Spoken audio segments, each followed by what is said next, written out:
Hello everyone, welcome to your very own favourite education channel Dear School. आज हम क्या पढ़ने वाले हैं? तो भाई आज हम क्लास 10th केमिस्ट्री का last chapter that is carbon and its compound का लास्ट टॉपिक कंटिन्यू करने वाले हैं, जिसका नाम है सोप्स एंड डिटर्जेंट्स। तो सबसे पहले हम सोप्स के बारे में डिस्कस करेंगे, उसके बाद डिटर्जेंट के बारे में डिस्कस करेंगे।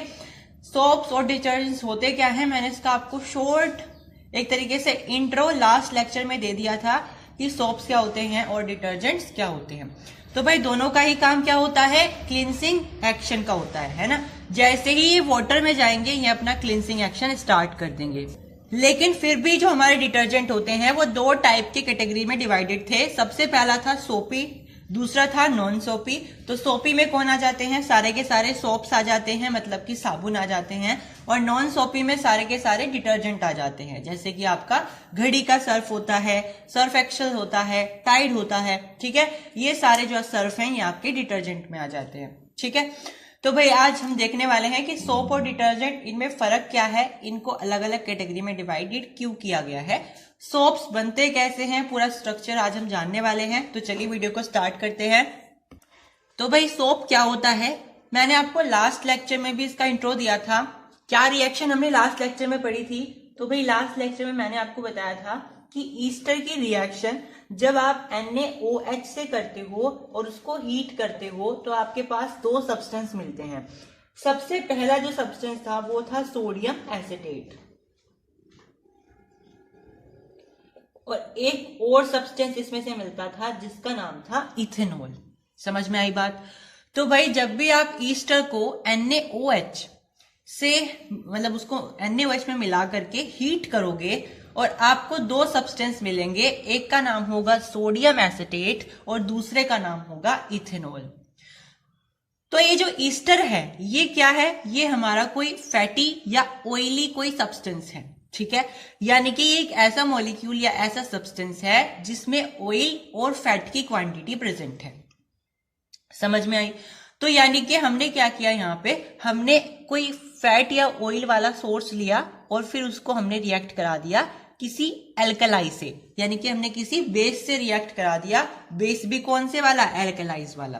तो जरूरी नहीं है हमें यहाँ पे NaOH ही यूज करना है, हम यहाँ पे KOH भी यूज कर सकते हैं, है ना, पोटेशियम हाइड्रोक्साइड।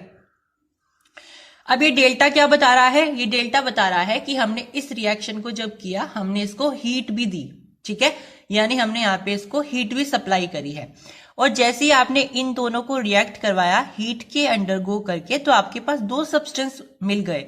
सबसे पहला सब्सटेंस था सोडियम एसिटेट। ये सोडियम एसिटेट क्यों बना, क्योंकि हमारे पास यहाँ पे सोडियम का हाइड्रोक्साइड था, तो इसलिए यहाँ पे सोडियम एसिटेट मिला है।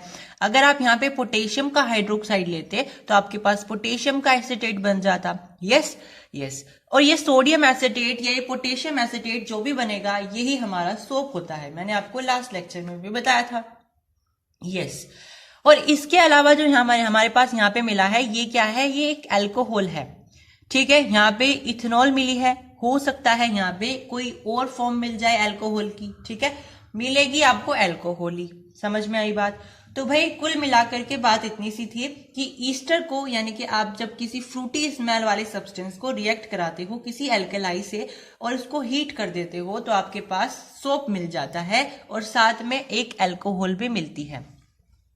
ठीक है, तो फिर आप कहोगे कि हमने यहाँ पे ईस्टर ही क्यों यूज किया, हम इसमें ऑयल की, हमें ऑयल का ही तो कोई सब्सटेंस चाहिए जिसके अंदर ऑयल की प्रेजेंस हो, फैटी एसिड्स की प्रेजेंस हो।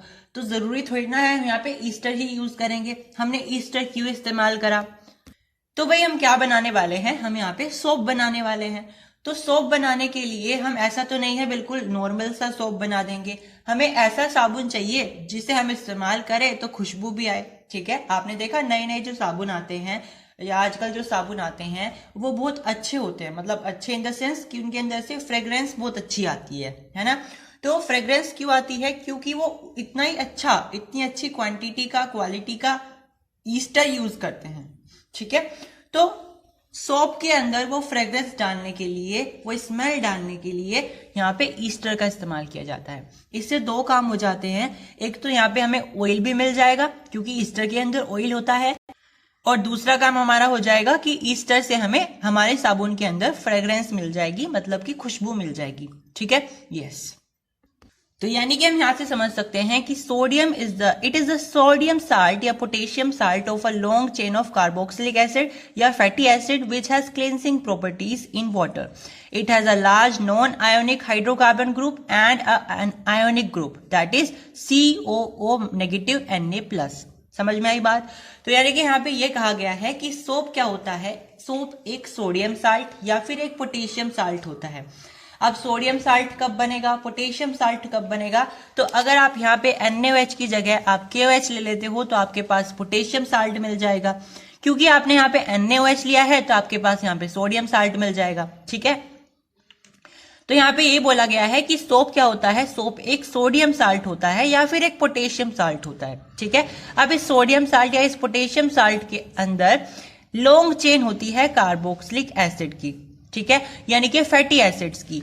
समझ में आई बात? Yes. Which has cleansing properties. अब इस सोप के अंदर क्या होगा, क्लींसिंग प्रॉपर्टीज होंगी, यानी कि जैसे ही आप इस सोप को पानी के अंदर मिलाओगे ये अपना क्लींसिंग एक्शन स्टार्ट कर देगा। ठीक है, यानी कि आपका जो पानी है उसके अंदर जो भी डर्ट है उसको साफ करने की पूरी कोशिश करेगा, उसको हटाने की कोशिश करेगा। ठीक है, अब क्योंकि मैंने आपको बताया है कि जो आपके पास सोप होता है उसमें long chain of carboxylic acid होती है और साथ में आपके पास एक आयोनिक ग्रुप भी होता है। ठीक है, आयोनिक ग्रुप का मतलब ऐसा कोई ग्रुप भी होता है जिसके ऊपर कोई ना कोई चार्ज होता है। ठीक है, चलिए इसको एग्जाम्पल से समझते हैं। देखिए, जो इसमें आयोनिक ग्रुप होता है वो होता है COO नेगेटिव Na+। ये Na+ कब आया है, जब हमने सोडियम लिया है। ठीक है, तो इस आयन के अंदर ओवरऑल यहाँ पे क्या हुआ है, COO नेगेटिव, यानी कि ये नेगेटिव वाला आयन है और यहाँ पे ये पॉजिटिव वाला आयन है। ये है Na+, यानी कि सोडियम आयन का पॉजिटिव वाला आयन। ठीक है, अब ये पॉजिटिव वाला आयन सोडियम का क्यों आया है, क्योंकि हमने यहाँ पे NaOH यूज किया होगा। यस, अगर हम यहाँ पे KOH यूज करते तो यहाँ पे K का पॉजिटिव आयन आता। यस, तो यहाँ पे इसीलिए पॉजिटिव आयन Na का आया है, क्योंकि हमने यहाँ पे जो एल्कलाई यूज किया था वो सोडियम हाइड्रोक्साइड यूज किया था। इसके अलावा ये कुछ ऐसा भी दिखाई दे सकता है, तो आपको घबराना नहीं है। समझ में आई बात? यस। अब ये तो इसका क्या है, ये इसका आयोनिक ग्रुप है, लेकिन ये किससे अटैच है, एक नॉन आयोनिक ग्रुप से भी अटैच है, जो कि क्या है, long chain of carboxylic acid, यानी कि आप उसको ऐसे रिप्रेजेंट कर सकते हो। ठीक है, फिर आप यहाँ पे डिफाइन करोगे कि ये R क्या है, ये R है long chain of carboxylic acids. Is it clear? Yes.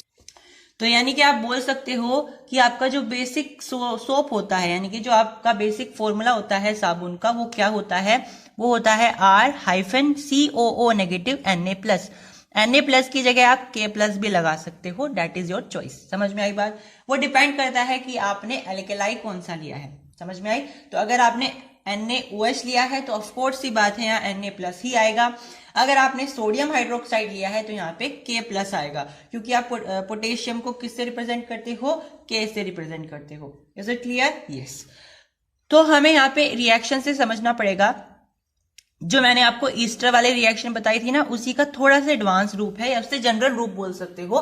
That is, मैंने आपको क्या बताया था कि ईस्टर क्या होता है, ईस्टर एक सोर्स होता है ऑयल का या फिर फैट का। ठीक है, तो कुल मिलाकर के तो हम ऑयल या फैट ही ले रहे हैं, तो यानी कि हम यहाँ पे लिख देंगे कि ऑयल या फैट हम ले रहे हैं। समझ में आई? तो या तो आप ऑयल ले लीजिए या फिर आप फैट ले लीजिए। Is it clear? यस। तो आपने फैट या ऑयल की रिएक्शन किससे करा दी, एक एल्केलाई से करा दी। वो एल्केलाई कौन सा है बच्चे, वो एल्केलाई है NaOH। NaOH की जगह फिर से मैं बता दूं, आप यहाँ पे दूसरा भी रिप्रेजेंट कर सकते हो, यानी कि KOH भी रिप्रेजेंट कर सकते हो। फिर मैंने क्या किया था, इसको हीट किया था, यानी मैंने इसको डेल्टा से क्या रिप्रेजेंट कर दिया कि हम इसको हीट कर रहे हैं। ठीक है, हमारे पास क्या बनता था, हमारे पास यहाँ पे सोप बनता था और एक अल्कोहल बनती थी। अब यहाँ पे ये अल्कोहल क्या होती है, ये अल्कोहल होती है एक ग्लिसरॉल। ठीक है, तो यहाँ पे ये क्या है, ये एक ग्लिसरॉल है। ग्लिसरॉल एक अल्कोहल ही होती है, टेंशन नहीं लेना है, मैंने बताया था अल्कोहल बनेगी, यहाँ पे ग्लिसरॉल लिखा हुआ है, तो भाई एक ही बात है, अल्कोहल या ग्लिसरॉल एक ही बात होती है।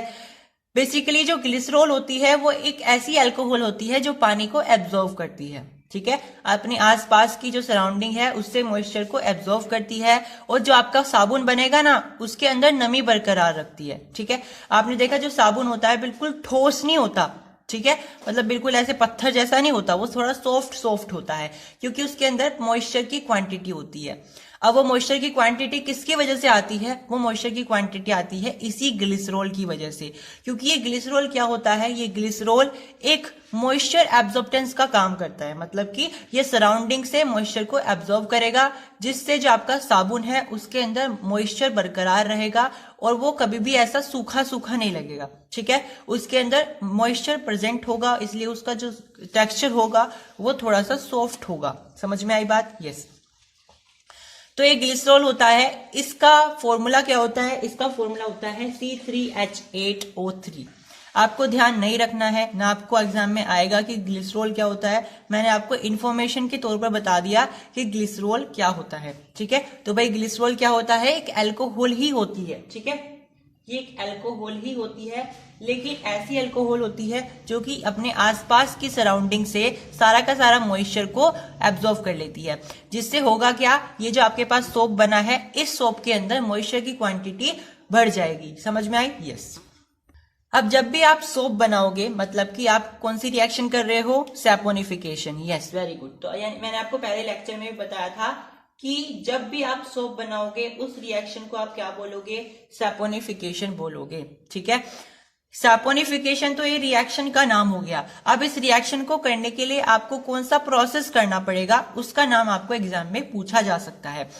तो भाई जब भी हम किसी ईस्टर को NaOH से रिएक्ट कराते हैं, उसको हीट करते हैं, तो हमें ज्यादा से ज्यादा पानी की अवेलेबिलिटी यहाँ पे देनी पड़ेगी। मतलब कि जब भी आप किसी ईस्टर या फैट या ऑयल की रिएक्शन आप NaOH से कराओगे या किसी दूसरे एल्केलाई से कराओगे, तो आपको ज्यादा से ज्यादा यानी कि पानी की अमाउंट यहाँ पे चाहिए होगी इस रिएक्शन को एकम्प्लिश करने के लिए, क्योंकि इनके बॉन्ड तोड़ने के लिए, फैट या ऑयल के बॉन्ड तोड़ने के लिए आपको पानी की क्वांटिटी बढ़ानी पड़ेगी, ठीक है। तो भाई ऐसी रिएक्शन जिसमें आप अपने रिएक्टेंट की जब रिएक्शन कराते हो, मतलब रिएक्टेंट को आपस में रिएक्ट कराने के लिए आप पानी की क्वांटिटी बढ़ा देते हो, तो उस रिएक्शन को आप क्या बोलते हो, हाइड्रोलिसिस। मतलब कि वाटर की मदद से आपके जो रिएक्टेंट है उनके जो बॉन्ड है वो टूट रहे हैं, और अगर बॉन्ड टूटेंगे तभी तो वो आपस में एक्सचेंज होकर रिएक्शन करेंगे। यस, क्योंकि यहाँ पे अरेंजमेंट ही तो होती है आयंस की, एटम्स की। यस, तो यानी कि हम ये बोल सकते हैं कि ये जो हमारे पास प्रोसेस हो रहा है, ये बेसिकली कौन सा प्रोसेस है, ये हमारा है हाइड्रोलिसिस, ठीक है। हाइड्रो का मतलब यहां पे है वाटर, और लिसिस का मतलब होता है ब्रेक डाउन। मतलब कि आप वाटर की मदद से इन रिएक्टेंट के बॉन्ड को ब्रेक डाउन कर रहे हो, और जैसे ही रिएक्टेंट के बॉन्ड ब्रेक डाउन होंगे, तो ब्रेक डाउन होने की वजह से वो सारे के सारे रिएक्टेंट एक दूसरे से अलग अलग हो जाएंगे, और जैसे ही वो एक दूसरे से अलग अलग हो जाएंगे वो रिएक्ट करना चाहेंगे, और रिएक्ट करना चाहेंगे तभी तो रिएक्शन अकम्प्लिश होगी, इसीलिए नए नए प्रोडक्ट भी यहाँ पे बनेंगे। तो सिंपल आपको इतना ध्यान रखना है कि जब सैपोनिफिकेशन रिएक्शन होती है तो कौन सा प्रोसेस चलता है, हाइड्रोलिसिस चलता है, यानी कि आप पानी को वहां पे, पानी की क्वांटिटी को आप वहां पे अवेलेबल कराते हो, क्योंकि पानी की अवेलेबिलिटी की वजह से ही ये जो रिएक्टेंट है इनके बॉन्ड टूटते हैं और फिर ये आपस में रिएक्शन करते हैं, ठीक है। तो ऐसा प्रोसेस जिसमें आप वाटर मिला करके, वाटर की क्वांटिटी अवेलेबल करा करके रिएक्शन एकम्प्लिश कराते हो ताकि बॉन्ड टूट जाए, उस प्रोसेस को आप हाइड्रोलिसिस बोलते हो। तो सोप के दो एग्जाम्पल्स हमारी बुक में दिए हुए हैं। सबसे पहला एग्जाम्पल होता है सोडियम स्टायरेट और दूसरा एग्जाम्पल होता है सोडियम प्लामिनेट। तो इन दोनों एग्जाम्पल के बारे में अब हम पढ़ने वाले हैं। तो सबसे पहला हमारे पास सोप था, that is sodium stearate soap, ठीक है।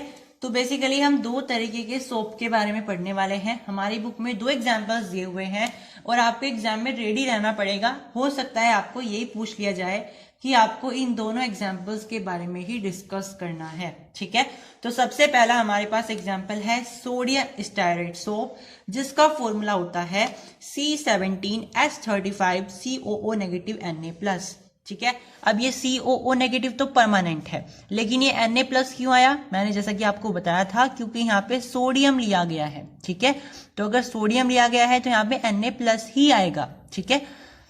अब ये क्या होता है? ये सोडियम साल्ट होता है long chain saturated fatty acids cold stearic acid. अब यहाँ पे सेम वही डेफिनेशन है सोप की, इसके लिए अलग नहीं हो जाएगी, डेफिनेशन सेम ही रहेगी क्योंकि ये भी सोप का ही एग्जाम्पल है।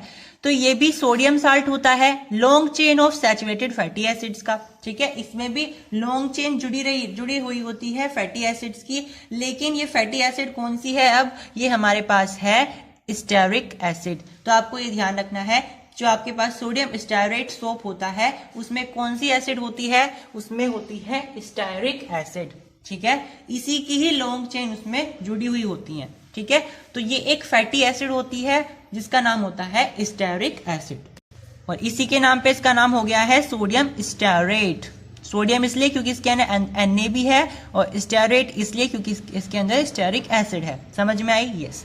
It has a long alkyl group that is C17H35 and an anionic group carboxylate group that is COO negative Na+। तो भाई जो इसका आयोनिक ग्रुप होता है ना सोप का, उसका एक नाम होता है जो कि होता है कार्बोक्सिलेट ग्रुप। ये आपके MCQ में आ सकता है बच्चे।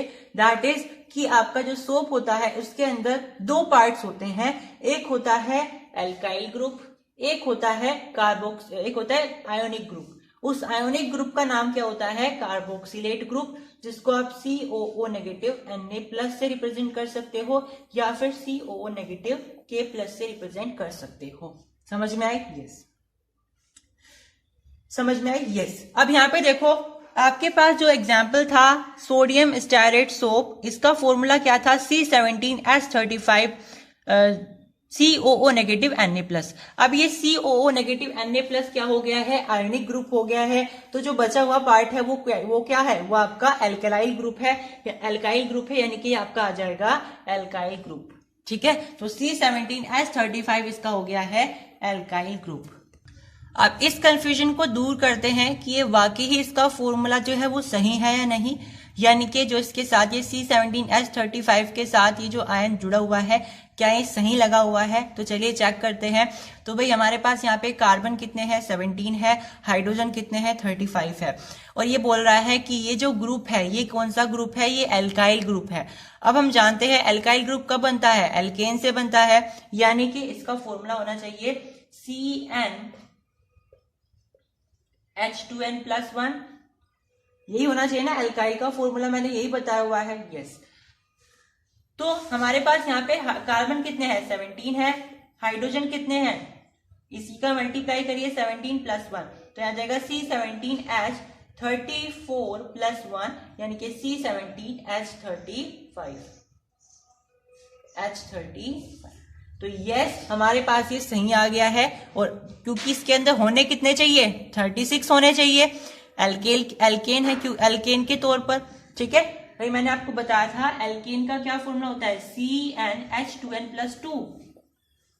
अगर हम इस एल्केन में से एक हाइड्रोजन को रिमूव कर देते हैं तो ये क्या बन जाता है? ये एल्काइल बन जाता है ना। और क्योंकि हमने एक रिमूव करा है तो हमें कुछ ना कुछ ऐड भी करना पड़ेगा अगर हमें इसका कंपाउंड बनाना है तो।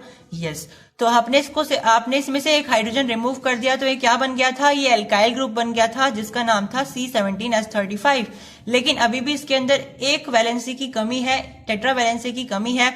तो यहाँ पे हम एक ग्रुप ऐड कर देंगे जिसका नाम है COO नेगेटिव Na+। तो ये हमारा कंप्लीट हो जाएगा कंपाउंड, और ये हमारे पास एक कंपाउंड तैयार हो जाएगा। तो बेसिक सी बात इतनी है कि जो आपका सोडियम स्टायरेट सोप होता है उसका फॉर्मूला होता है C17H35 COO नेगेटिव Na+। और ये क्या होता है? ये एक सोडियम साल्ट होता है long chain of saturated fatty acid, और वो फैटी एसिड कौन सी होती है? स्टेरिक एसिड होती है। ठीक है, इसके पास एक लॉन्ग एल्काइल ग्रुप होता है। लॉन्ग एल्काइल ग्रुप क्यों? क्योंकि इसके अंदर 17 कार्बन है, तो बहुत लंबा हो गया। यस, तो ये लॉन्ग एल्काइल ग्रुप इसके अंदर प्रेजेंट होता है, जो कि होता है C17H35, और एक आयोनिक ग्रुप भी प्रेजेंट होता है जिसका नाम होता है कार्बोक्सिलेट ग्रुप, और जिसको आप फॉर्मुलाइज करते हो COO नेगेटिव Na+ से। समझ में आई? यस। अब दूसरा एग्जाम्पल है सोप का, दैट इज सोडियम पैल्मिनेट, जिसका फॉर्मूला होता है C15H31 COO नेगेटिव Na+। ये भी एक सोडियम साल्ट होता है। अब इसके अंदर कौन सी एसिड इस्तेमाल होती है? इसके अंदर होती है पैल्मेटिक एसिड। तो उसी तरीके से जिस तरीके से हमारा सोडियम स्टेरेट सोप है, ये हमारे पास सोडियम पैल्मिनेट सोप है, क्योंकि इसके अंदर हमने एसिड कौन सी यूज की है? पैल्मेटिक एसिड यूज की है। ये भी एक फैटी एसिड ही होती है, और ये भी एक सोडियम साल्ट ही होता है, क्योंकि इसके अंदर हमारे पास सोडियम ही प्रेजेंट होता है। ठीक है, तो ये भी हमारे पास क्या है? इसके अंदर C15H31 एक लॉन्ग एल्काइल ग्रुप प्रेजेंट है, और ये इसके अंदर क्या है? ये COO नेगेटिव Na+, ये हमारे पास इसमें कार्बोक्सिलेट ग्रुप प्रेजेंट है। ठीक है, तो अगर दोनों को समराइज करें तो सबसे पहला जो हमारे पास सोप है जिसका नाम है सोडियम स्टेरेट सोप, उसका फॉर्मूला होता है C17H35 COO नेगेटिव Na+। वही जो हमारा सोडियम पैल्मिनेट सोप होता है उसका फॉर्मूला क्या होता है? C15H31 COO negative Na+। दोनों ही सोप सोडियम साल्ट के होते हैं, और जो आपके पास सोडियम स्टेरेट सोप होता है उसके अंदर कौन सी एसिड होती है? स्टेरिक एसिड होती है। वही जो आपके पास सोडियम पैल्मिनेट सोप होता है उसके अंदर कौन सी एसिड होती है? पैल्मेटिक एसिड होती है। ठीक है, दोनों ही एसिड सैचुरेटेड फैटी एसिड से प्रेजेंट, मतलब इनके अंदर दोनों ही एसिड के अंदर सैचुरेटेड फैटी एसिड्स प्रेजेंट होती हैं। ठीक है, इसके अंदर कौन सी वाली? स्टेरिक एसिड, इसके अंदर कौन से वाली? पैल्मेटिक एसिड। ठीक है, दोनों के ही अंदर कार्बोक्सिलेट ग्रुप प्रेजेंट होता है, that is COO negative Na+, इसमें भी COO नेगेटिव Na+। जो आपके पास सोडियम स्टेरेट सोप होता है उसके अंदर कार्बन कितने होते हैं? 17 होते हैं, लेकिन इस वाले एल्काइल ग्रुप के अंदर कार्बन कितने होते हैं? 15 होते हैं। ठीक है, तो इसी तरीके से आप इसका भी चेक कर सकते हो। क्या होता है एल्काइल ग्रुप का फॉर्मूला? CnH2n+1, तो Cn कितने हैं? 15 है, H2 इंटू 15 + 1, तो C कितना आ गया? C15H30 + 1 31, तो हमारे पास यही तो दिया हुआ है यहाँ पे C15H31। अब आ जाइए चैप्टर नंबर 2 पर। चैप्टर नंबर 2 में मैंने आपको बताया था साल्ट के बारे में, और बताया था कि साल्ट के ना 3 नेचर हो सकते हैं, या तो साल्ट न्यूट्रल होगा, या फिर साल्ट एसिडिक होगा, या फिर साल्ट बेसिक भी हो सकता है। डिपेंड करता है कि आप एसिड कौन सी ले रहे हो, बेस कौन सा ले रहे हो उस साल्ट को बनाने के लिए। यस, मैंने बताया था आपको। यस, बताया था। तो क्वेश्चन आता है कि आपके पास जो सोप है वो क्या है? वो एसिड है, बेस है, साल्ट है? तो भाई मैंने आपको कई बार बता दिया, रिपीट कर दिया कि जो आपका जो सोप होता है वो क्या होता है? वो एक साल्ट होता है। लेकिन अब ये साल्ट है, अब ये कौन से वाला साल्ट है? क्या ये एसिडिक साल्ट है, या ये बेसिक साल्ट है, या फिर ये एक न्यूट्रल साल्ट है? तो हमें देखना पड़ेगा ये किस तरीके से बनाया जाता है। तो भाई हमने जब रिएक्शन चेकआउट करी थी, हमने ये नोटिस किया था कि जब भी सोप बनाया जाता है वो एक स्ट्रॉन्ग बेस से मिलाया जाता है। या तो आप KOH यूज करोगे या आप NaOH यूज करोगे, तो दोनों ही जो बेस हैं वो कैसे हैं? वो स्ट्रॉन्ग बेस हैं। ठीक है, तो आप इसकी जगह KOH भी यूज कर सकते हो। तो चाहे कोई सा भी बेस इस्तेमाल कर लो, बेस हम कौन सा इस्तेमाल कर रहे हैं? स्ट्रॉन्ग बेस इस्तेमाल कर रहे हैं। यस, हम इसमें एसिड कौन से इस्तेमाल कर रहे हैं सोप बनाने के लिए? कार्बोक्सिलिक एसिड इस्तेमाल कर रहे हैं। तो आप कार्बोक्सिलिक एसिड इसमें इस्तेमाल कर रहे हो। कार्बोक्सिलिक एसिड कौन सी एसिड होती है? एक वीक एसिड होती है। तो यानी कि आप ये रिजल्ट निकाल सकते हो कि आप बेस कौन सा इस्तेमाल कर रहे हो? एक स्ट्रॉन्ग बेस इस्तेमाल कर रहे हो। वही जो आप यहाँ पे एसिड इस्तेमाल कर रहे हो, वो कौन सी एसिड इस्तेमाल कर रहे हो? एक वीक एसिड इस्तेमाल कर रहे हो। तो बच्चे मैंने आपको बताया था चैप्टर नंबर 2 में कि जब भी आप किसी साल्ट को बनाते हो और उस साल्ट को बनाते वक्त आप एक स्ट्रॉन्ग बेस इस्तेमाल करो और एक वीक एसिड इस्तेमाल करो, तो उस साल्ट का नेचर कैसा होगा? यस, उस साल्ट का नेचर होगा बेसिक। यानी कि जो सोप है वो कैसे नेचर का होगा? बेसिक नेचर का होगा। ठीक है, क्योंकि आप इसके अंदर एक स्ट्रॉन्ग बेस का इस्तेमाल कर रहे हो, वहीं एक वीक एसिड का इस्तेमाल कर रहे हो। तो जब भी आप स्ट्रॉन्ग बेस और वीक एसिड का इस्तेमाल करोगे तो आपके पास कौन सा साल्ट बनेगा, एक बेसिक साल्ट बनेगा। यानी कि आपका जो सोप है, यानी कि आपका जो साबुन है, वो कैसा होगा, वो बेसिक इन नेचर होगा। अब एक इंपॉर्टेंट क्वेश्चन आता है, why NaCl is added to in soap making. ठीक है, यानी कि जब भी आप सोप मेकिंग कर रहे हो, यानी कि आप जब भी साबुन बना रहे हो, तो साबुन बनाने के दौरान यहाँ पे नमक का इस्तेमाल किया जाता है। नमक भी कौन सा, एक न्यूट्रल नमक, न्यूट्रल साल्ट। ठीक है, यानी जिसके पास खुद का कोई एसिडिक या बेसिक बिहेवियर ना हो। ठीक है, तो हमें हमेशा यहाँ पे न्यूट्रल साल्ट लेना है और उसका सबसे बेस्ट एग्जाम्पल होता है NaCl। ठीक है, तो जब भी आप बाय चांस कभी किसी सोप फैक्ट्री में जाते हो, यानी जहाँ पे साबुन बनते हैं, तो आप नोटिस करोगे कि वहां पे साल्ट का इस्तेमाल भी किया जाता है। ठीक है, यानी नमक का इस्तेमाल भी किया जाता है। तो क्वेश्चन ये आता है कि जब हम साबुन बना रहे हैं तो नमक का क्या काम, हमने तो रिएक्शन में ऐसा कुछ पढ़ा ही नहीं है जिसमें हमने नमक इस्तेमाल किया हो। तो भाई हम यहाँ पे नमक का इस्तेमाल क्यों कर रहे हैं, तो चलिए देख लेते हैं हम नमक का इस्तेमाल क्यों करते हैं। तो भाई इसका एक लाइन में आंसर है कि जिससे नमक ऐड करने से सोप क्या हो जाता है, सोल्यूशन से बिल्कुल इजीली रिमूव हो जाता है। ठीक है, जैसे आप लोग क्या करते हो, आप लोग जैसे पंजरी जमाते हो तो आप थाली पे जब उसको जमाते हो तो उस पे घी लगा देते हो, सो डैट कि वो इजीली निकल जाए, वो इजीली सेपरेट आउट हो जाए। ठीक है, तो सेम वही काम है। जब भी आप यहाँ पे साबुन बनाते हो तो साबुन आप कहाँ बनाओगे, किसी एक कंटेनर में बना रहे हो, उस कंटेनर में भी आप रिएक्शन फॉलो करोगे, उसी कंटेनर के अंदर आप सारी की सारी रिएक्शंस परफॉर्म करोगे ना।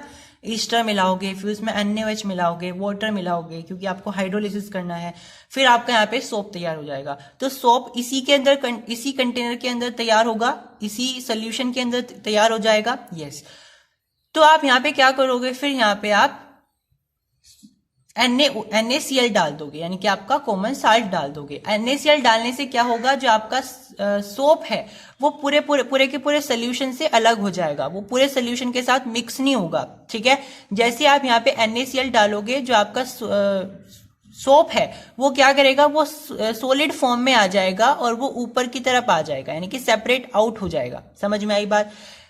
NaCl डालने से होता क्या है, सोप की सोल्यूबिलिटी डिक्रीज हो जाती है, यानी कि जैसे ही आप किसी सोप सोल्यूशन में सॉल्ट को डालोगे, उससे क्या होगा, जो आपका सोप है वो डिसॉल्व करना बंद कर देगा।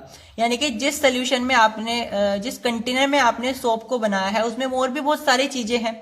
ठीक है, अगर आप वहां पे NaCl नहीं डालोगे तो आप इतना उसको सेपरेट करते रह जाओगे, वो वापस से उसी सोल्यूशन के साथ मिक्स हो जाएगा आपका सोप। तो अगर आप चाहते हो कि एकदम से आप अपना सारा का सारा सोप वापस से बाहर निकाल लो, तो आपको करना क्या है, वहां पे NaCl का इस्तेमाल करना है। NaCl के इस्तेमाल से होगा क्या, जो आपके पास साल्ट है, सॉरी जो सोप है, वो क्या हो जाएगा, वो सेपरेट आउट हो जाएगा, यानी कि वो सॉलिड फॉर्म में आ जाएगा और वो बिल्कुल सेपरेट आउट हो जाएगा। तो बेसिक सा आंसर क्या होता है इस चीज का, कि हम NaCl क्यों इस्तेमाल करते हैं सोप मेकिंग में, कि भाई जिससे हमारा जो सोप है वो सेपरेट आउट हो जाए। क्योंकि जो आपका कंटेनर होता है, जिस कंटेनर में आप सोप को बनाते हो, अगर आप वहां पे NaCl इस्तेमाल नहीं करोगे तो आपका जो सोप है वो वापस से उसी सोल्यूशन में मिक्स हो जाएगा। ठीक है, तो अगर आप चाहते हो कि आपका जो सोप है वो मिक्स ना हो और आप उसको अलग से सेपरेट आउट कर लो, तो आपको वहां पे कॉमन साल्ट यानी कि NaCl का इस्तेमाल करना पड़ेगा, जिससे होगा क्या, उस सोप की सोल्यूबिलिटी कम हो जाएगी और वो अलग से सेपरेट आउट हो जाएगा। ठीक है, आप यहाँ पे अपनी मन मर्जी का कोई भी साल्ट नहीं ले सकते हो, आपको ऐसा साल्ट लेना है जो कि न्यूट्रल इन नेचर हो, क्योंकि न्यूट्रल साल्ट के डालने से कोई फर्क होगा नहीं रिएक्शन में, क्योंकि उसका खुद का कोई नेचर होगा नहीं। तो आपको हमेशा यहाँ पे न्यूट्रल साल्ट का इस्तेमाल ही करना है, आपको बेसिक या एसिडिक साल्ट का इस्तेमाल नहीं करना है। तो चलिए अब हम डिस्कस करने वाले हैं स्ट्रक्चर ऑफ सोप के बारे में, यानी कि सोप का स्ट्रक्चर होता कैसा है। ठीक है, तो भाई मैंने आपको फॉर्मूला बताया था सोप का, वो क्या हुआ करता था, R-COO नेगेटिव Na+। ये R क्या हुआ करता था, लॉन्ग चेन ऑफ हाइड्रोकार्बन, और ये क्या है, ये आपका आयोनिक पार्ट हुआ करता था। यानी कि आप यहां से ये अंदाजा लगा सकते हो कि आपका जो सोप होता है वो दो पार्ट से मिलकर के बना हुआ होता है। एक पार्ट होता है उसमें लॉन्ग चेन ऑफ हाइड्रोकार्बन, जिसे आप R से रिप्रेजेंट करते हो, और एक होता है इसमें आयोनिक पार्ट। ठीक है, जो आपका COO नेगेटिव होता है इसको आप ऐसे काला कर देते हो और फिर यहाँ पे नेगेटिव साइन लगा देते हो, इस तरीके से रिप्रेजेंट करते हो, ठीक है। और ये Na+ तो Na+ ही रहता है, ठीक है। वही जो R होता है वो इस तरीके से रिप्रेजेंट किया जाता है, डिपेंड करता है कि आपके पास कार्बन कितने हैं। तो चलिए इसको और क्लियरिटी से देखते हैं।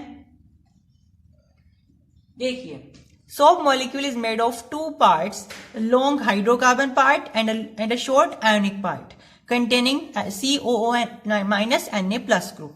The soap molecule have a tadpole structure. जो आपका सोप मॉलिक्यूल होता है उसका टैडपोल स्ट्रक्चर होता है। टैडपोल क्या होता है? टैडपोल होता है मेंढक का बच्चा। जब एक मेंढक होता है ना, उसका जब बच्चा होता है तो वो कुछ ऐसा दिखाई देता है,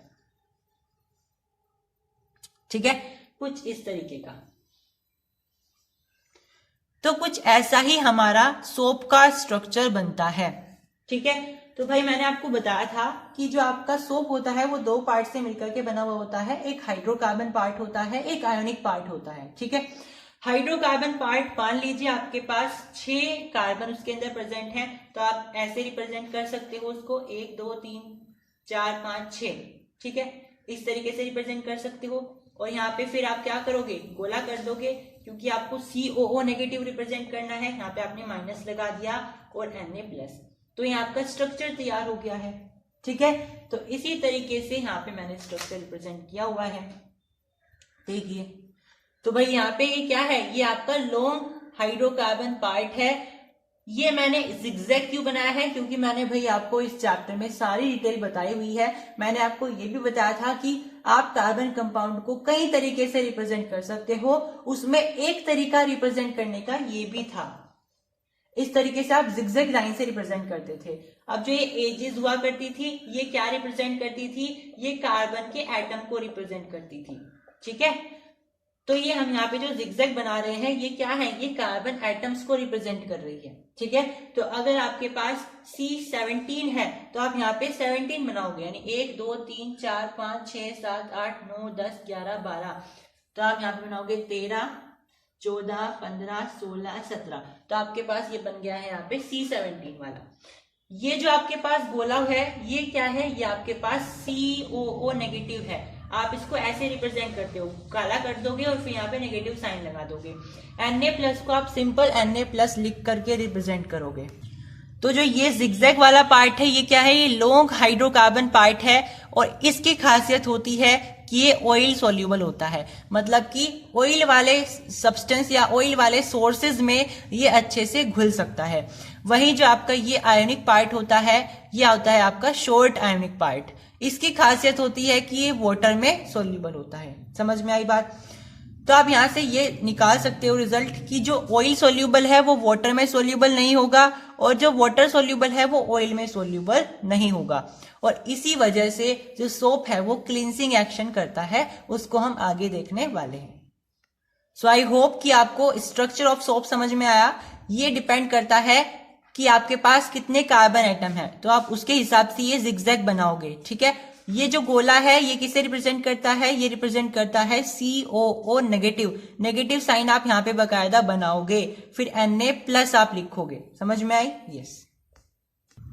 तो जैसा कि मैंने आपको बताया कि जो आपका लॉन्ग हाइड्रोकार्बन चेन होती है वो ऑयल सोल्यूबल होती है, मतलब कि ऑयल में घुल जाएगी लेकिन वाटर में नहीं घुल पाएगी। इसका मतलब वो हाइड्रोफोबिक होगी। समझ में आई? हाइड्रोफोबिक का मतलब है जो पानी में ना घुल पाए, ठीक है।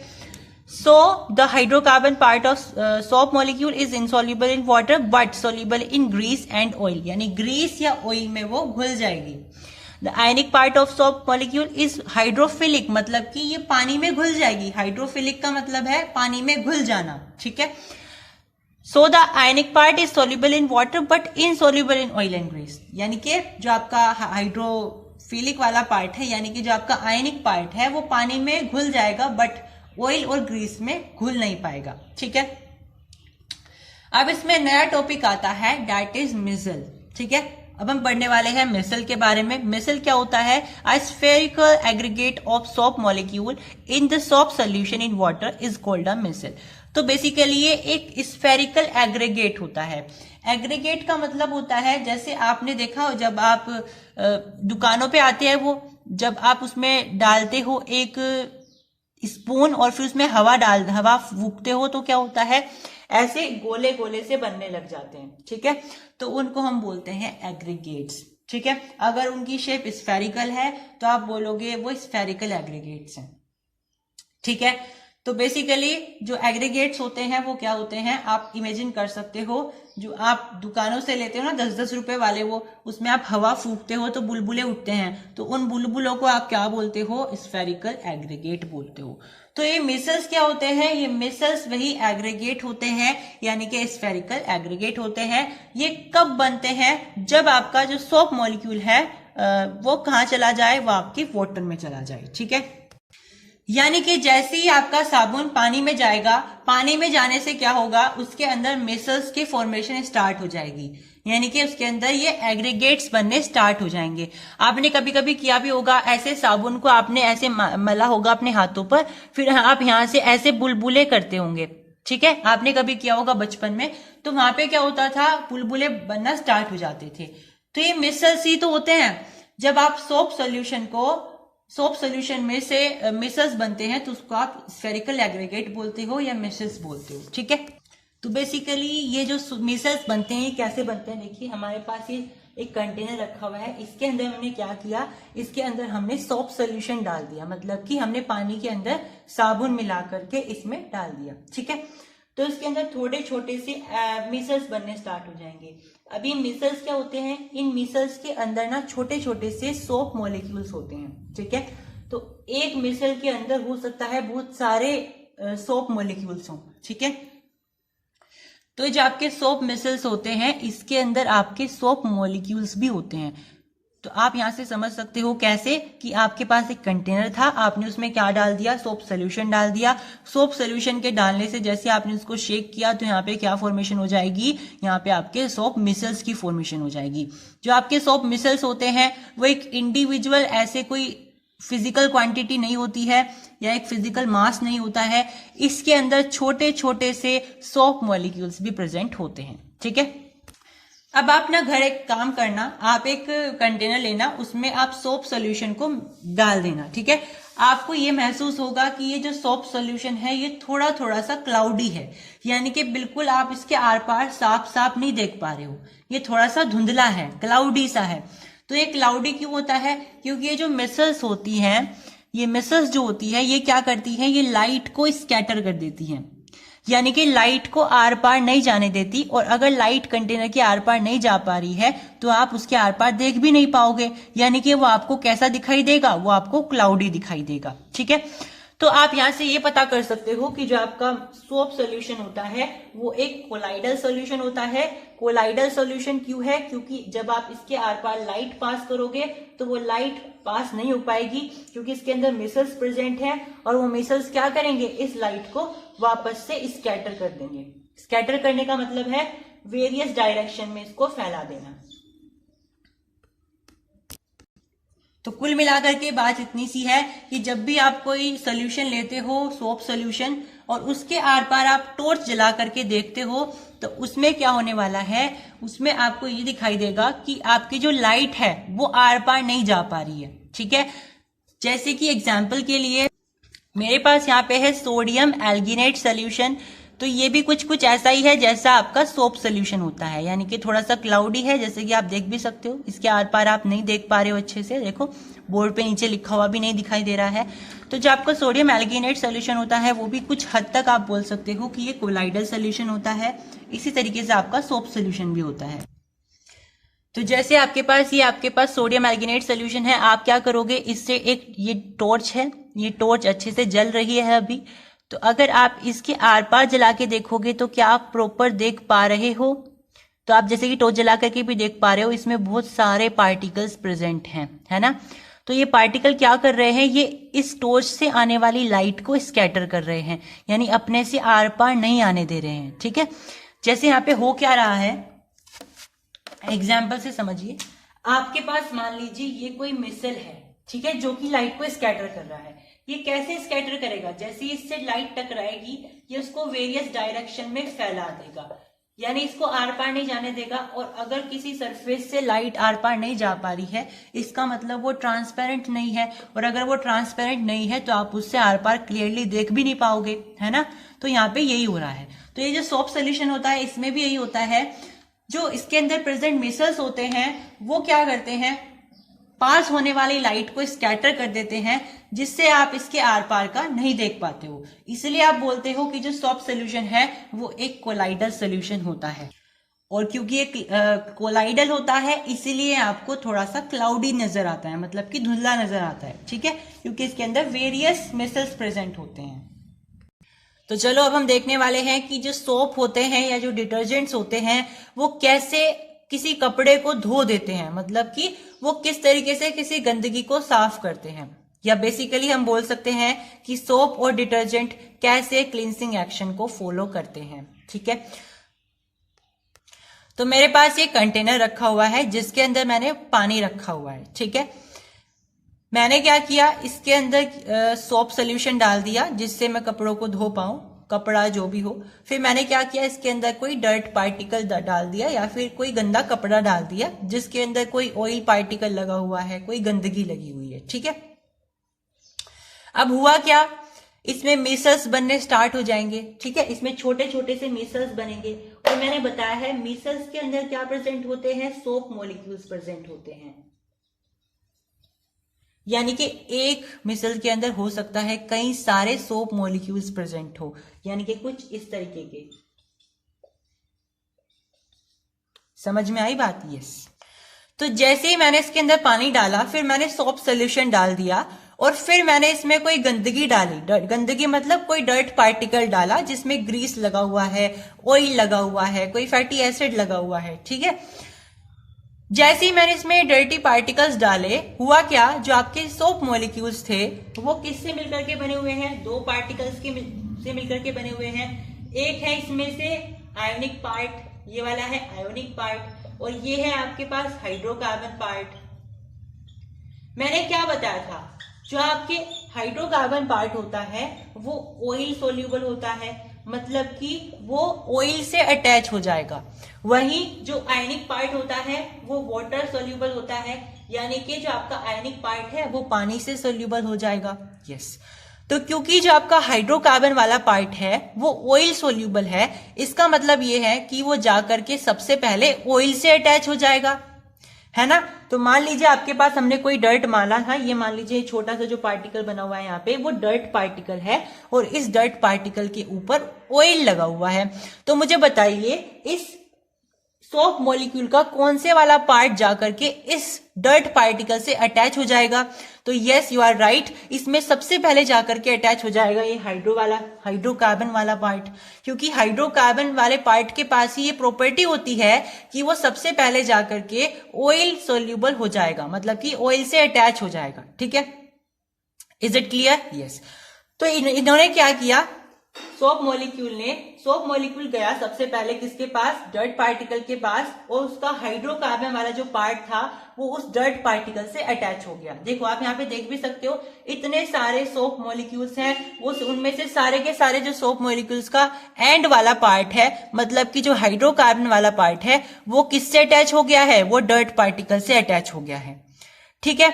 लेकिन जो इसके आयोनिक पार्ट है ये तो भाई डर्ट पार्टिकल यानी कि ऑयल वगैरह से डरते हैं, मतलब कि उनसे दूर भागते हैं, क्योंकि ये तो वाटर सोल्यूबल होते हैं। तो जैसे ही ये जो आपके पास हाइड्रोकार्बन वाला पार्ट था ये उस ग्रीस से अटैच हो जाएगा, ये क्या करेंगे, इसके आयनिक वाले पार्ट इसको खींचेंगे, क्योंकि इन्हें तो दूर भागना है ना ऑयल से, तो इन्हें तो डर लग रहा है। तो जैसे ही ये जो आपका हाइड्रोकार्बन वाला पार्ट है ये इस ऑयल या ग्रीस से अटैच हो जाएगा, तो इसका आयोनिक वाला जो पार्ट है वो इसको वहां से दूर भगाएगा। तो इस तरीके से ये उस कपड़े में से उस गंदगी को बाहर निकाल लेंगे, ठीक है। और वो गंदगी अलग हो जाएगी, वो गंदगी पानी के अंदर आ जाएगी, क्योंकि ये वाला पार्ट पानी के अंदर डिसॉल्व हो जाएगा। समझ में आई बात? इस तरीके से किसी भी कपड़ों को जब आप सोप सोल्यूशन में डालते हो या डिटर्जेंट सोल्यूशन में डालते हो वो साफ हो जाता है। तो दोबारा से समराइज करते हैं, आपके पास क्या था, एक सोप मॉलिक्यूल था, सोप मॉलिक्यूल के दो पार्ट्स थे, एक था हाइड्रोकार्बन पार्ट, एक था आयोनिक पार्ट। आपने जैसे ही एक सोप सोल्यूशन को किस में डाल दिया, एक कंटेनर में डाल दिया, फिर आपने कोई डर्ट पार्टिकल डाल दिया, तो ये डर्ट पार्टिकल के अंदर हम एज्यूम कर रहे हैं कि ऑयल पार्टिकल होगा या फिर कोई डर्ट पार्टिकल, ग्रीस वगैरह होगा, ठीक है। तो इसका जो हाइड्रोकार्बन पार्ट है वो उस डर्ट पार्टिकल से अटैच हो जाएगा, वहीं जो आपका इसका आयनिक पार्ट है वो इससे दूर भागेगा। तो जैसे ही ये डर्ट पार्टिकल से अटैच होगा इसका हाइड्रोकार्बन वाला पार्ट, ये आयोनिक पार्ट क्या चाहेगा कि उसको बाहर खींच ले। तो ये ऐसे तो खींचेगा नहीं क्योंकि ये तो इससे अटैच हो गया है, तो जब भी ये खींचेगा इस डर्ट पार्टिकल को बाहर निकाल देगा, ठीक है। तो यानी कि डर्ट पार्टिकल इनसे ये बाहर खिंच जाएंगे और यहां से गंदगी रिमूव हो जाएगी। समझ में आई? तो इस तरीके से क्लींसिंग एक्शन होता है सोप का या फिर डिटर्जेंट का। जी हाँ, डिटर्जेंट का भी सेम ही होता है, इसमें कोई अलग नहीं होता है। तो चलिए अब हम देखने वाले हैं सोप के कुछ नुकसान, मतलब कि सोप के क्या क्या लिमिटेशंस होते हैं।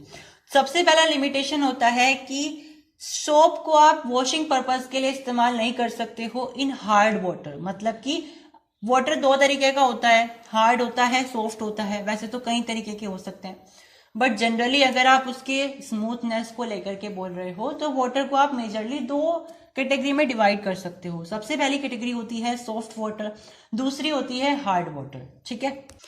बेसिकली होता क्या है, हार्ड वाटर में कैल्शियम और मैग्नीशियम की क्वांटिटी बहुत ज्यादा होती है, उसके अंदर कैल्शियम साल्ट्स, मैग्नीशियम साल्ट्स होते हैं, ठीक है। तो जैसे ही आप ये आपने हार्ड वाटर लिया, इसके अंदर क्या है, इसके अंदर कैल्शियम साल्ट्स हैं, इसके अंदर मैग्नीशियम साल्ट्स हैं। तो आपने इसमें क्या किया, आपने इसमें सोप सोल्यूशन मिला दिया या सोप मिला दिया। तो क्या होने वाला है, जैसे ही आप इसमें सोप सोल्यूशन मिलाओगे, इस सोप के जो मॉलिक्यूल्स हैं वो क्या करेंगे, वो इस कैल्शियम साल्ट से और इस मैग्नीशियम साल्ट्स के मॉलिक्यूल से रिएक्ट करना स्टार्ट कर देंगे, ठीक है। और बहुत सारा जो सोप है वो इनसे रिएक्शन करने में ही लग जाएगा। यानी कि आप यहां से ये बोल सकते हो कि जब भी सोप किससे रिएक्ट करेगा, मैग्नीशियम साल्ट से या फिर कैल्शियम साल्ट से, तो वो क्या बनाएगा, वो स्कम बनाएगा।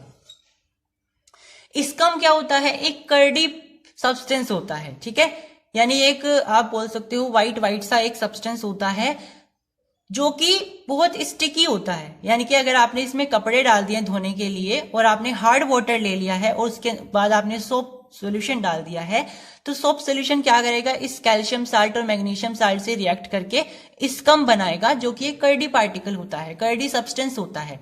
और ये कर्डी सब्सटेंस आपके कपड़ों से चिपक जाएगा, जो कि साफ करने के बजाय कपड़ों को और गंदा कर देगा, क्योंकि ये कर्डी पार्टिकल क्या करेंगे, उस पानी के उस कपड़े के साथ चिपक जाएंगे और उसको और ज्यादा बेकार कर देंगे, ठीक है।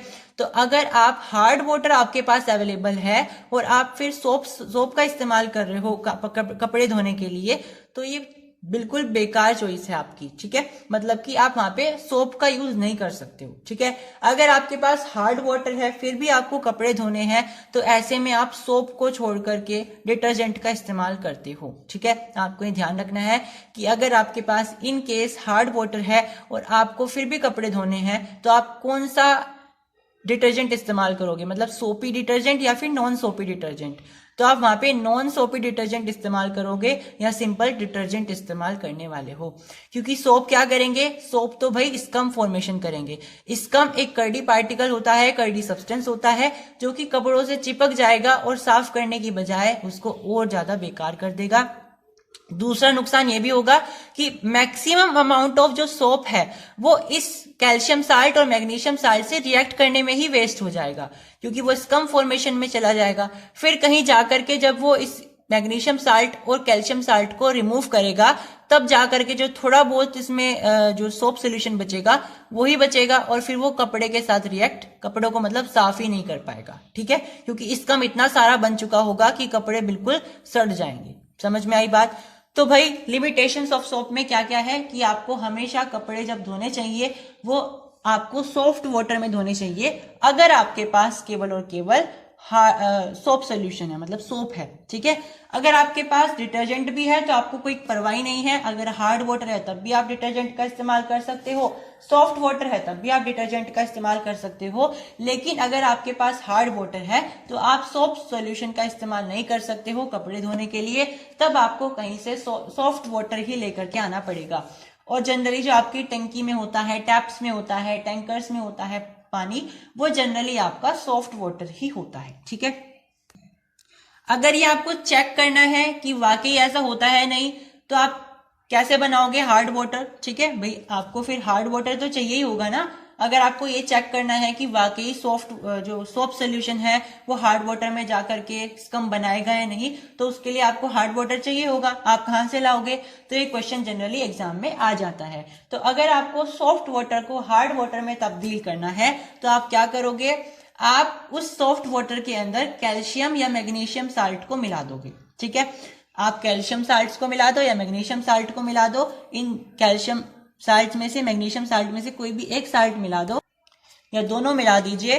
फिर क्या होगा? वो सॉफ्ट वाटर हार्ड वाटर में कन्वर्ट हो जाएगा। और जैसे ही वो हार्ड वाटर में कन्वर्ट हो जाएगा, आप उस हार्ड वाटर का इस्तेमाल करोगे ये चेक करने के लिए कि क्या वाकई ही ऐसा होता है कि सोप सोल्यूशन जब हार्ड वाटर में जाता है वो इस स्कम का फॉर्मेशन करता है। ठीक है, आप इसको चेक कर सकते हो।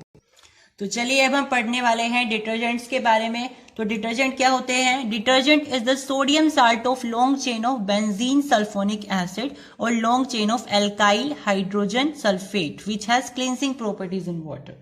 तो भाई ये भी एक सोडियम साल्ट होता है, लेकिन इसमें लॉन्ग चेन बदल जाती है। लॉन्ग चेन किसकी आएगी? इसमें या तो बेंजीन सल्फोनिक एसिड की आएगी या फिर एल्काइल हाइड्रोजन सल्फेट की आएगी। अब जब भी आप इसमें लॉन्ग चेन ऐड करोगे सोडियम साल्ट की, मेनली होगा क्या? उसके पास क्लींसिंग प्रॉपर्टीज आ जाएंगी। ठीक है, तो इस तरीके से आपका डिटर्जेंट तैयार हो जाएगा। तो डिटर्जेंट के दो टाइप्स हैं, एक तो बेंजीन सल्फोनेट वाली चेन के लिए और एक है आपके पास सल्फेट के लिए, हाइड्रोजन सल्फेट के लिए। तो जो कॉमन डिटर्जेंट होता है, जो आमतौर पर डिटर्जेंट बनाया जाता है, वो बेंजीन सल्फोनेट से बनाया जाता है। उसका एग्जाम्पल होता है CH3CH211 इन C6H4CO3 नेगेटिव Na+, जो कि होता है सोडियम एंडोडेस बेंजीन सल्फोनेट।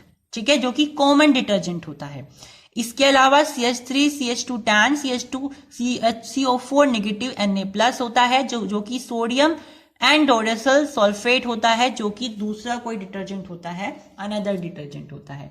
इंपॉर्टेंट इसमें कॉमन डिटर्जेंट है। आपको क्वेश्चन आ सकता है एग्जाम में कि आपको कॉमन डिटर्जेंट का फॉर्मूला बताना है, तो भाई आप कॉमन डिटर्जेंट का फॉर्मूला ये लिख करके आओगे। ठीक है, हो सकता है फिर वो ये भी पूछ ले कि फॉर्मूला भी लिखना है, फिर उसका केमिकल नेम भी लिखना है, तो आपको फॉर्मूला ये आ जाएगा, नाम ये आ जाएगा। ठीक है, रही बात डिटर्जेंट के स्ट्रक्चर की और क्लींसिंग एक्शन की, तो डिटर्जेंट का स्ट्रक्चर भी और क्लींसिंग एक्शन भी दोनों ही बिल्कुल सोप के जैसे होते हैं। मैंने आपको सोप के बारे में बताया ना, सोप का स्ट्रक्चर भी बताया, उसका क्लींसिंग एक्शन भी बताया, तो ऐसे ही डिटर्जेंट का भी होता है। आपको बार बार पढ़ने की जरूरत नहीं है, आपने एक पढ़ लिया है तो जहां जहां पे आपका सोप आएगा आप एग्जाम में वहां पे डिटर्जेंट कर देना, अगर आता है कि आपको डिटर्जेंट का बताना है। ठीक है, तो बेसिकली जो आपका सोप होता है और जो आपका डिटर्जेंट होता है, उसका क्लींसिंग एक्शन भी सेम ही होता है और उसका स्ट्रक्चर भी सेम ही होता है। ठीक है, डिटर्जेंट का इस्तेमाल आप कहाँ पे करते हो? डिटर्जेंट का इस्तेमाल आप शैम्पूज बनाने के लिए कर सकते हो, और जो आपके डिटर्जेंट्स आते हैं जैसे घड़ी हो गया, टाइड हो गया, सर्फ एक्सल हो गया, ये सारे के सारे जो आपके डिटर्जेंट्स आते हैं, इनको बनाने के लिए भी आप इस्तेमाल कर सकते हो। बाकी बात करें डिटर्जेंट की खूबियों की, तो भाई डिटर्जेंट जो है वो हार्ड वाटर में भी क्लींसिंग एक्शन शो कर सकता है। इनफैक्ट आई वुड से अगर कोई हार्ड वाटर है ना, तो ये डिटर्जेंट क्या करेगा, उसमें जाकर के उस पानी को भी सॉफ्ट बना देगा। ठीक है, तो अगर आपको हार्ड वाटर को सॉफ्ट वाटर में कन्वर्ट करना है तो आप उसमें डिटर्जेंट मिला सकते हो, वो सॉफ्ट वाटर में तब्दील हो जाएगा। तो डिटर्जेंट को फर्क नहीं पड़ता है कि पानी हार्ड है या सॉफ्ट है, वो खुद ब खुद उसको सॉफ्ट वाटर में कन्वर्ट कर देगा अगर वो हार्ड वाटर है तो। ठीक है, तो ये जो डिटर्जेंट है ये सोप से भी अच्छा हो गया, क्योंकि ये हार्ड वाटर के साथ भी रिएक्ट कर सकता है और कपड़ों को हार्ड वाटर में भी धो सकता है। लेकिन जो आपका डिटर्जेंट होता है उसके पास एक बुराई भी होती है कि जो डिटर्जेंट होता है वो नॉन बायोडिग्रेडेबल होता है।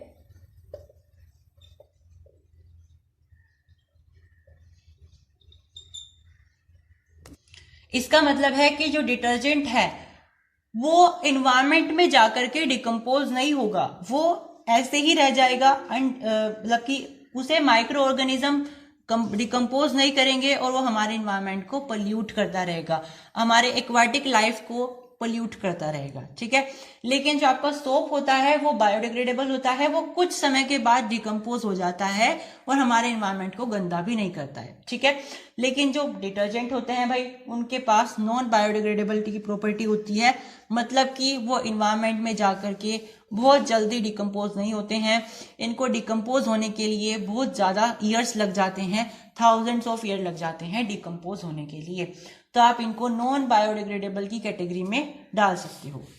तो क्वेश्चन आ जाएगा कि डिटर्जेंट की क्या डिसएडवांटेज होती है, तो आप लिखोगे कि भाई ये नॉन बायोडिग्रेडेबल होता है, ठीक है। तो भाई फाइनली हमारा जो चैप्टर था वो फिनिश हो गया है, हमने इसको 12 लेक्चर्स में कंप्लीट करा। थैंक यू, आपने हमारे सारे लेक्चर्स को काफी सपोर्ट किया है, काफी अच्छे अच्छे कमेंट्स आए, लेकिन आप हमारे चैनल को सब्सक्राइब करना भूल जाते हो। So I have to remind you कि आप हमारे चैनल को सब्सक्राइब कर लीजिए। ऐसे हम आपके लिए free of cost education provide करते रहेंगे। आपको हमारे पे ट्रस्ट करना है और हमारे चैनल को सब्सक्राइब करना है, अपने फ्रेंड सर्कल में आपको हमारे चैनल को शेयर करना है, जितना far as possible you have to share a channel, subscribe our channel, and thank you for tuning in. Thank you.